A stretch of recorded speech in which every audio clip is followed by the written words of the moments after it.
Salam, selamat malam sahabat terkasih. Terima kasih sudah hadir kembali dalam renungan malam ini. Kita tutup hari ini dengan firman Tuhan dari Matius 3 ayat 11. Sebuah ayat yang mengingatkan kita bahwa Yesus datang bukan hanya untuk mengampuni, tetapi untuk mengubahkan. Mari kita baca Matius 3 ayat 11. Aku membaptis kamu dengan air sebagai tanda pertobatan. Tetapi ia yang datang kemudian daripadaku lebih berkuasa daripadaku, dan aku tidak layak melepaskan kasutnya. Ia akan membaptiskan kamu dengan Roh Kudus dan dengan api. Sahabat terkasih, ada masa dalam hidup ketika kita mengira perubahan hanya terjadi dari luar. Ternyata perubahan sejati yang membuat hati kita pulih dan kuat harus datang dari dalam, yaitu dari Roh Kudus sendiri. Ada seorang pria bernama Yoram tinggal di sebuah rumah peninggalan orang tuanya. Rumah itu besar tapi gelap. Dindingnya mulai berjamur, lantainya berdebu, dan tiap malam angin membuat suara-suara aneh. Yoram sering mencoba merapikan. Kadang ia sapu sedikit, besok berantakan lagi. Kadang ia bersihkan ruang tamu, tapi kamar-kamar lain tetap gelap dan lembab. Ia merasa hidupnya persis seperti rumah itu. Berantakan, penuh beban, tapi selalu ditutupi permukaan luar. Suatu malam musim dingin, listrik rumah padam. Yoram panik karena gelap membuat semua bagian rumah tampak semakin menakutkan. Ia mencari lilin, menyalakan satu, dan menaruhnya di meja. Cahaya kecil itu mengejutkannya. Ternyata hanya dengan satu lilin, ruangan itu langsung terasa berbeda. Lebih hangat, lebih aman, lebih hidup. Besok paginya, ia sadar. Selama ini ia berusaha memperbaiki rumah tanpa cahaya. Yang ia butuhkan bukan sekedar tenaga dan usaha, tetapi terang dan api kecil yang menyalakan keberanian.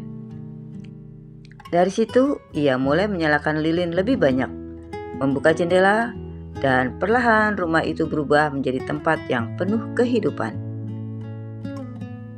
Maknanya, rumah itu adalah hidup kita. Yoram adalah banyak dari kita. Berusaha keras berubah, tetapi memakai tenaga sendiri. Sedangkan lilin itu adalah Roh Kudus. Tanpa api Roh Kudus, perubahan hanya bertahan sebentar. Dengan api Roh Kudus, hati kita kembali hidup, ruang-ruang gelap dalam diri kita diterangi, dan keberanian untuk berubah muncul. Aku membaptis kamu dengan air. Yohanes menyadari keterbatasannya. Pembaptisan Yohanes adalah tanda pertobatan, bukan sumber perubahan. Air bisa membasuh tubuh, tapi tidak bisa mengubah hati. Yohanes mengakui, aku hanya bisa memulai dari luar, yang mengubah dari dalam bukan aku. Ini poin penting renungan malam ini. Sering kita mengira, kalau jadwal diperbaiki, hati akan tenang. Kalau lingkungan berubah, iman akan kuat. Kalau situasi membaik, karakter pun berubah. Padahal tidak. Perubahan terdalam butuh kuasa Roh Kudus. Ia yang datang kemudian lebih berkuasa daripadaku. Yohanes menegaskan, Yesus adalah pusat perubahan. Yang kita butuhkan bukan metode baru, tapi pribadi. Roh Kudus bukan sekedar perasaan, melainkan kuasa Allah sendiri yang bekerja dalam pikiran kita, keinginan kita, kebiasaan kita, keputusan kita sehari-hari. Ia akan membaptiskan kamu dengan Roh Kudus. Kata membaptis berarti menenggelamkan, merendam seluruh hidup. Artinya, Yesus ingin menenggelamkan ketakutan kita dalam damai-Nya, menenggelamkan kelemahan kita dalam kuasa-Nya, menenggelamkan kekosongan kita dalam hadirat-Nya. Dan dengan api. Api berbicara tentang pemurnian, yaitu menghilangkan kekotoran batin. Penerangan, yaitu membuka bagian-bagian gelap dalam diri kita. Penyalaan yaitu memberi semangat baru. Penghangatan yaitu mengurangi dingin hati. Di malam hari seperti ini, firman Tuhan mengingatkan, Roh Kudus ingin menyalakan kembali hatimu yang redup. Sahabat terkasih, mari kita aplikasikan firman Tuhan hari ini. Yang pertama, izinkan Roh Kudus menyinari ruang gelap hidup kita. Ada bagian-bagian dalam diri kita yang sering kita hindari.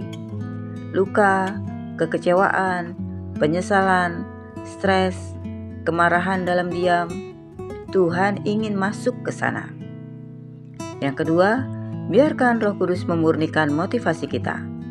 Seringkali kita melakukan pelayanan, bekerja, atau memberi, tapi motivasinya campur aduk. Api Roh Kudus membuat hati kita menjadi murni kembali. Yang ketiga, biarkan Roh Kudus menyala sebagai api semangat. Semangat rohani sering redup, capek, bosan, rasa hampa, tekanan hidup. Api kecil tetap bisa mengubah suasana hidup. Yang keempat, berdoa sederhana setiap malam. Roh Kudus, nyalakan hatiku kembali. Kalimat ini saja sudah cukup membuka pintu baginya bekerja. Sahabat terkasih, malam ini Tuhan ingin kita mengakhiri hari dengan tenang, bukan dengan rasa bersalah, bukan dengan kecemasan, tapi dengan kerinduan untuk diperbaharui oleh Roh Kudus. Tuhan Yesus datang bukan hanya membawa pengampunan, tetapi membawa api yang menyembuhkan, menolong, dan menyalakan hidup baru. Sahabat terkasih, mari kita berdoa bersama.